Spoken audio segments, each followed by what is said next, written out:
Bonjour à tous et bienvenue dans ce 5e épisode d'HR Café 360 degrés Inside. Le thème du jour, nous revenons sur le 2e atelier sur les indicateurs RH. Beaucoup de DRH bénéficient d'indicateurs chiffrés sur leur capital humain. Mais ils ne sont pas en mesure de les comparer avec d'autres entreprises car les méthodes de calcul ne sont tout simplement pas les mêmes. Et c'est justement cette comparaison avec un benchmark commun qui amène toute la valeur attendue d'un indicateur. De cette manière, le chiffre peut devenir un outil de pilotage à part entière. Lors du premier atelier au mois de juin, dans un premier temps, les participants se sont entendus sur 5 indicateurs clés à travailler. Les effectifs, le taux de rotation, l'absentéisme, l'âge moyen et enfin l'ancienneté moyenne. Le 14 septembre a eu lieu le 2e atelier. Plus de 30 représentants des ressources humaines ont pu participer et échanger autour de ces différents indicateurs. Aujourd'hui, on vous propose un bref aperçu des méthodes de calcul retenues. En ce qui concerne les effectifs, ils sont calculés en équivalent temps plein et en nombre de personnes, avec 3 distinctions. Dans un premier temps, les effectifs en production, c'est-à-dire tous les contrats à durée déterminée et non déterminée. Attention, les contrats intérimaires sont non compris dans cet axe. Dans un deuxième temps, les effectifs en formation, les stagiaires et les apprentis. Et enfin, dans un troisième temps, une notion de temporalité avec l'effectif moyen sur 12 mois roulants et ou sur une approche trimestrielle. Pour le taux de rotation, 2 distinctions. Dans un premier temps, le taux de rotation brut, avec tous les départs, y compris les décès et les départs à la retraite.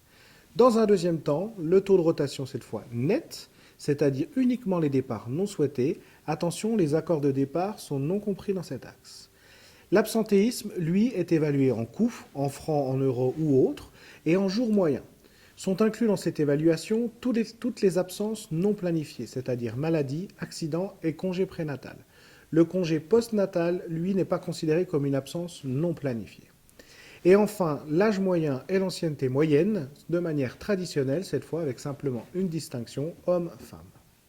Alexandra Hugo et Marc Benninger présenteront plus en détail l'initiative de ce benchmark RH roman lors d'une conférence au Salon RH le 5 octobre à 10h. En parallèle, nous travaillons avec les mêmes intervenants, mais d'autres invités aussi à la rédaction d'un livre blanc sur les indicateurs RH qui reprendra évidemment tous ces éléments, mais bien d'autres choses encore. Il sera disponible, lui, début 2017.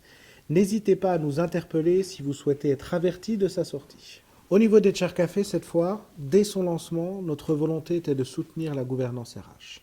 Alors dans un premier temps, bien évidemment, en y intégrant toutes les listes et rapports que vous avez l'habitude d'utiliser vous au quotidien au travers des outils que vous connaissez déjà.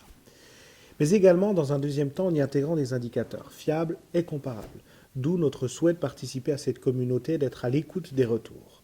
Et enfin, s'assurer que tout le fonctionnel soit nécessaire pour que vous puissiez vous-même, en toute autonomie, créer vos propres indicateurs, mais également construire vos propres tableaux de bord.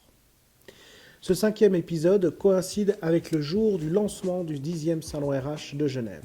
Venez nous voir sur le stand G19 afin que nous discutions plus en profondeur sur cette approche d'indicateurs au sein d'HR Café. En attendant, likez, partagez cette vidéo, abonnez-vous à notre chaîne et suivez toute l'actualité d'HR Café sur les différents réseaux sociaux. À bientôt!